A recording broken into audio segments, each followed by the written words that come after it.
Gravel scraped in the dark, slow, heavy, deliberate. I stepped onto my porch at 6:02 a.m. and froze. A fresh wall of stone sat jammed against the concrete culvert that feeds my well, packed so tight it looked welded in place. "Hey!" I shouted. "That's private drainage." A man in a reflective vest didn't even turn around. "Orders," he said, shrugging. I lifted my phone. "From who?" "That would be me," a woman's voice cut in. Maribel Cross stood by the maintenance road clipboard, tucked under her arm, calm as sunrise. "This is HOA maintenance," she said. "Don't interfere." "You're 3 meters onto my land," I said. She smiled. "Then don't make it worse." I looked at the gravel again and realized they weren't blocking water. They were blocking me. Maribel Cross didn't raise her voice. She didn't have to. She walked closer, boots stopping just short of my survey stake, and nodded once to the excavator operator. The machine idled lower like a warning. "This corridor falls under HOA control," she said, tapping her clipboard. "Storm mitigation. Board approved." I laughed once. Short, sharp. "You're standing on my land." She finally looked at me then, not angry, not defensive, evaluating. "According to association records," she said, "this culvert is shared infrastructure. Your records are wrong." She tilted her head. "County maps are outdated." That was the tell. The confidence. The way she said it, like fact instead of opinion. I stepped back to the property line and pointed at the red stake. That marker was verified last year. Surveyed, filed. Maribel smiled like she'd heard something cute. "You're free to dispute it after the work is finished." The excavator shifted again. Gravel slid deeper into the pipe. "You block that culvert," I said. "You contaminate my well." She wrote something on her clipboard, didn't even look up. "Then you should have coordinated with the board." That was Maribel's talent, turning trespass into procedure, damage into paperwork. She didn't bully, she documented. She wrapped control in policy and waited for people to get tired. Most of them did. She met my eyes and said the line that told me exactly who I was dealing with. The HOA doesn't lose these disputes. And for the first time, I understood this wasn't about drainage or safety. It was about proving she could redraw my boundary, and I'd let her. By sunrise, the machinery was gone, a packed ridge of gravel and dirt now blocked, my culvert pressed tight against the concrete like it had been cemented in place overnight. The pipe that carried runoff from my well was completely sealed. No gaps, no accidental drift. Someone had done this on purpose. At 8:11 a.m., I heard the click of my gate latch. A laminated notice hung from the fence, secured with a white zip tie pulled tight enough to bite into the metal. I read it once, then again. Unauthorized interference with HOA infrastructure, daily penalties may apply. No name, no signature, just authority without accountability. I didn't tear it down right away. I photographed it first, wide shot, then close up, making sure the timestamp and my survey stake were visible in the frame. Then I slipped it into my jacket pocket and walked the boundary. The red-topped stakes were still there, exactly where I'd placed them months earlier. I measured the distance from the nearest marker to the gravel berm. Just under 3 meters. No ambiguity, no overlap, a clean violation. My phone rang before I reached the porch. "This is Redstone Terrace compliance," a woman said, voice smooth and practiced. "You've been advised not to disturb the drainage site." "I haven't touched it," I replied. "Good," she said, "because any interference could create liability." "You blocked my culvert," I said. "That feeds my well." There was a pause, then the sound of papers moving. "That area is under board review." "When did the board review it?" Another pause. "You'll receive formal communication." The call ended. I stood there staring at the gravel as the sun climbed higher, heat already baking it hard. If rain came, the water wouldn't drain. It would back up into my land, into my supply. This wasn't a fine yet. This wasn't enforcement. It was pressure. Quiet. Procedural. Designed to see if I'd back off, stop measuring, stop documenting, and accept the new line as permanent. They wanted me to blink first. I didn't. By mid-morning, the situation escalated. I had emailed the HOA office with time-stamped photos, GPS coordinates, and a full description of the culvert violation. Minutes later, my phone buzzed. "This is Maribel Cross," the HOA president said, voice calm but clipped. "We've reviewed your submission. The gravel placement was within board discretion. Any removal now could compromise drainage." "I don't care about your discretion," I said. "You've placed debris 3 meters onto my land. That culvert feeds my well. It's private property." A pause. "Then, the board is aware. A formal inspection has been scheduled. Until then, do not alter the site. Any interference may incur penalties." I pinched the bridge of my nose. "So, let me get this straight. You trespass, damage my property, and now the board instructs me to stand down. Her tone didn't change. We follow protocols. The inspection will determine next steps. Compliance is required. I glanced out the window. The red survey stakes were still visible, sticking up through the gravel. My well remained blocked. I'll repeat, I said. The culvert is on my property. You cannot authorize this. You cannot instruct me to ignore it. Another pause, then, she sighed, audible, deliberate. You may consult your records, but our maps indicate shared responsibility for stormwater. Board discretion overrides individual claims in emergency maintenance situations. Emergency, maintenance, discretion. All words designed to shift responsibility, to make it sound procedural rather than deliberate. I let it hang. I didn't argue further. I hung up, but not before noting the timestamp. This wasn't just a minor violation anymore. The system itself, the HOA, the board, their rules, and their maps, was now weaponized against me, and if I wasn't careful, they would make it look like I was the problem. By the afternoon, the true scope hit me. I walked along the culvert again, tape measure, and notebook in hand. Gravel wasn't just blocking the pipe, it had crushed the concrete sidewall near the survey monument. The culvert gate I'd installed 5 years ago was bent, cracked, useless. Repairs would cost thousands. Not just inconvenience, actual financial loss. I called my contractor for an estimate. You're looking at $3, $200 minimum, he said. Could be more if the support beams behind the gate are damaged. I felt the cold wash over me sharp, the kind that rattles teeth and decision-making alike. But then I noticed something else behind the HOA-maintained embankment someone had been surveying. Stakes and paint lines I hadn't marked. Deliberate marks for a new drainage path right through my property. I dug into Redstone Terrace Association's public filings that afternoon. That emergency maintenance was part of a $2.4 million trail and landscaping expansion the board had approved quietly. My culvert and well access, they were directly in the way. It clicked. The gravel dump, the stakes, the inspection protocol, it wasn't random. It was a test, a probe, an effort to justify rerouting infrastructure and taking control of land I'd legally owned. I sat on the porch, thermos in hand, letting the realization sink in. The financial stakes, the deliberate trespass, the official veneer, it was a pattern, a plan. I pulled out my survey maps, the HOA bylaws, and marked every discrepancy, forged easement claims, shared infrastructure lines that didn't exist, approvals bypass rules selectively enforced. One full emotional reaction hit me then. Anger, sure. But colder than that, clarity. The board had treated my land as expendable, all for a development scheme hidden behind compliance language. This wasn't neighborly oversight, it wasn't emergency response. It was systemic. And now I had proof. By late afternoon, I had gathered everything: photos, GPS, data time-stamped video, survey maps, and the HOA's own filings. It was time to escalate beyond the neighborhood. I called the county water district. I need confirmation on culvert ownership, I said, keeping my voice even. And any records of recent inspections.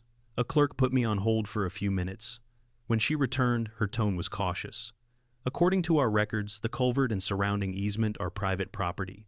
Any maintenance conducted without owner consent is considered trespass, and the board should not have authorized it. I felt a small measure of relief, official confirmation, legal backing. Next, I contacted a civil attorney specializing in property disputes. She listened quietly as I walked her through the timeline. December 15th, first dump. January 9th, second dump. Culvert damaged HOA, ignoring complaints. You've documented everything meticulously, she said. Photos, GPS coordinates, timestamps, multiple witnesses if necessary. The HOA's actions constitute deliberate trespass and potential property damage. And if those easement filings are forged, that's a serious legal violation, could rise to a felony, depending on intent. I asked her about immediate action. Send this evidence to the county and HOA board in a formal complaint. Notify them the property is protected and that future violations will result in formal legal action. They'll have no plausible deniability. I nodded. And the HOA's contractor, she raised an eyebrow. Liable too. They acted under instructions, but that doesn't erase accountability. You've got leverage now. Don't underestimate it. I hung up and updated my timeline. Every email, every call, every photo, now part of an official trail. The system itself had entered the conflict. This wasn't just neighborly friction anymore. It was legal. And from this point forward, every action they took could and would be documented. By the next morning, I had everything organized. Photos, videos, timestamps, survey maps, copies of bylaws and correspondence, all filed in a digital and physical evidence folder labeled culvert violation, Redstone Terrace. I sent a single email to all 12 board members. Subject line: formal complaint. Trespass, property damage, and covenant violations. Attached every photo, every video, every page of correspondence, highlighted with notes and GPS coordinates. The message was concise: removal of debris, repair of culvert gate, and written confirmation that contractors would respect property boundaries moving forward. A 7-day deadline was set. By 10 a.m., the first reply came from Maribel Cross. Thank you for your submission.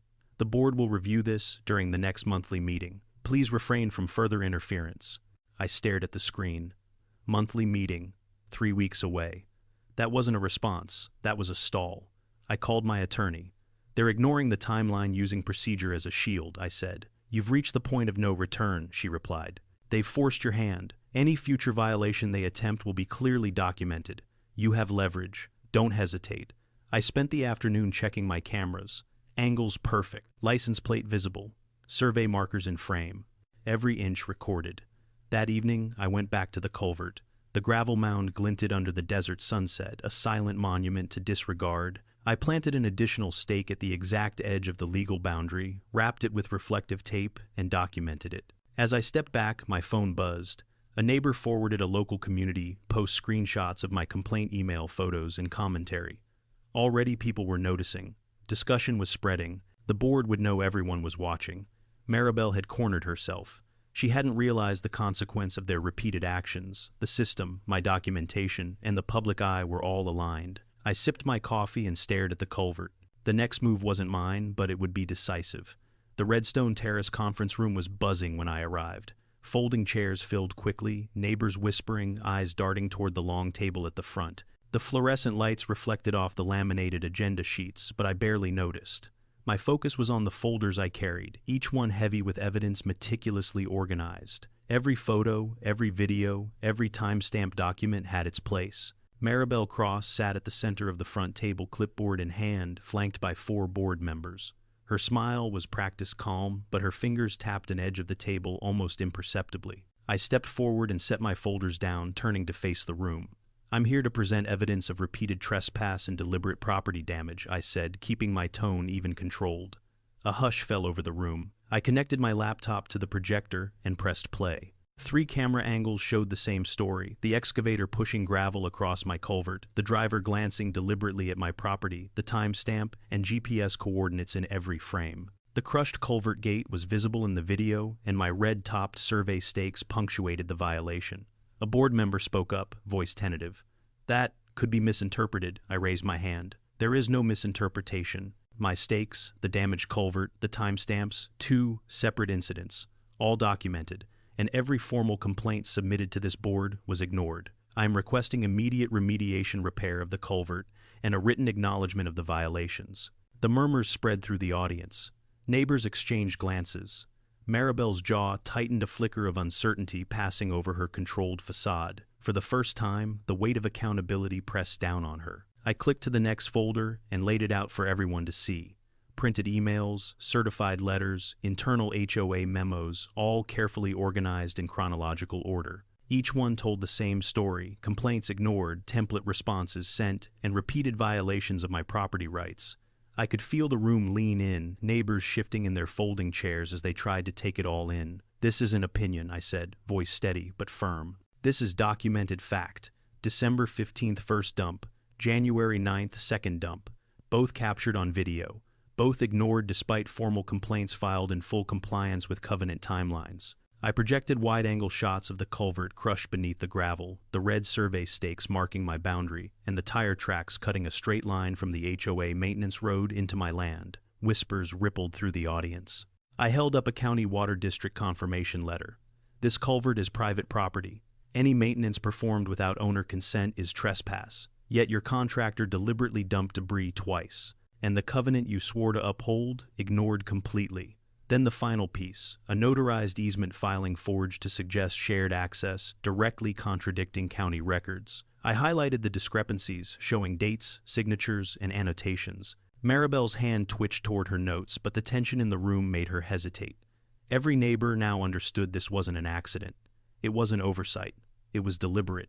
The facade of authority, control, and compliance had crumbled under the weight of evidence.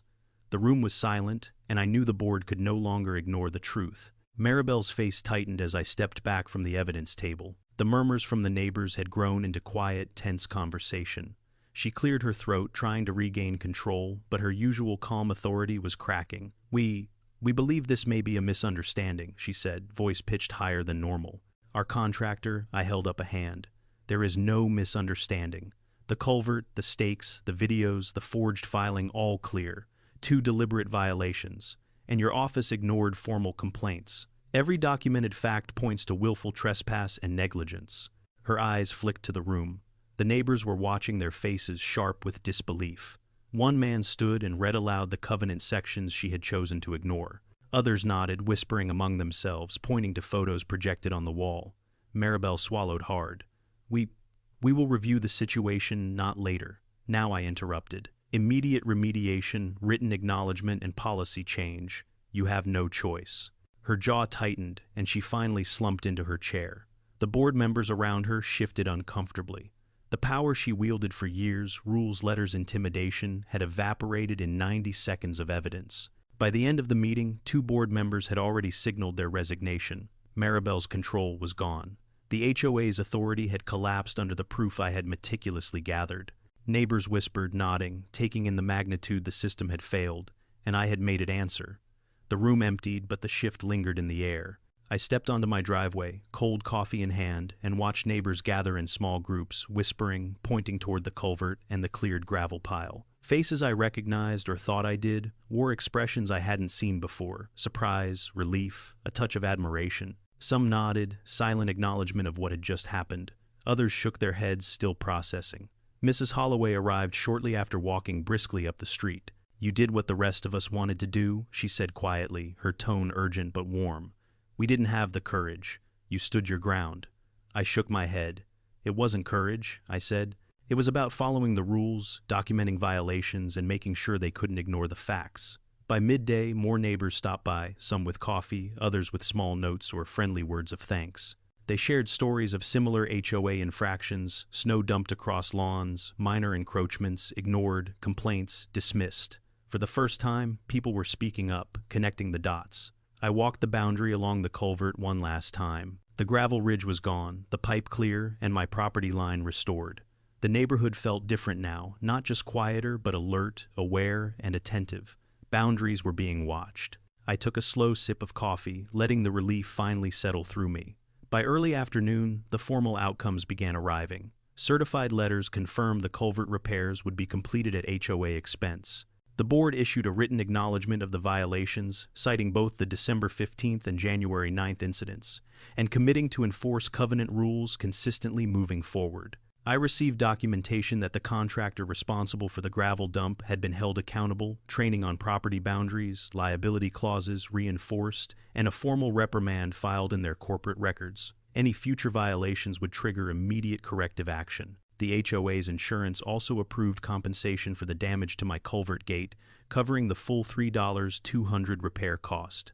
A separate settlement was arranged for neighboring properties that had experienced similar encroachments, totaling $15,000, distributed among 12 affected households. Perhaps most important, the board implemented new policies: mandatory reporting and response deadlines for complaints, transparent record keeping, and immediate notification to homeowners when work affected private property. A public notice outlined these reforms and reassured the community that selective enforcement would no longer be tolerated. As I read each letter, confirmation, email, and insurance statement, I filed them meticulously. The legal system and the HOA's own policies had finally aligned with the truth. Boundaries weren't just lines on a map anymore, they had teeth. By late afternoon, the neighborhood had begun to reclaim its own rhythm. I stood on my porch, coffee in hand, surveying the property line where the ice wall had once been. It had melted weeks ago, leaving only a muddy strip and the bright red survey stakes I'd placed back in December. Today, those stakes were surrounded by something better. A neat row of tulip bulbs. I had planted one for every meter along the 30-meter stretch. Mrs. Holloway stopped by with a loaf of homemade bread, smiling. "Consider this a thank you," she said, nodding toward the tulips. "You reminded everyone where the boundaries are, and that rules mean something. Neighbors walked past, slowing down to admire the vibrant red shoots pushing through the soil. Some recognized the story immediately. Others simply commented on the beauty. Either way, the message was clear. This line wasn't negotiable. The cameras I had installed remained in place, silently recording, but now they were witnesses to ordinary mornings instead of violations. My shed had been rebuilt with reinforced framing, the culvert repaired, and the HOA's new policies ensured no future trespasses. Standing there in the fading evening light, I realized the fight had never been about revenge. It had been about respect, about proof that one person, armed with evidence and patience, could enforce fairness. The tulips would bloom every spring, a living reminder of boundaries upheld, and that was victory enough. The fight was over. The boundaries remained.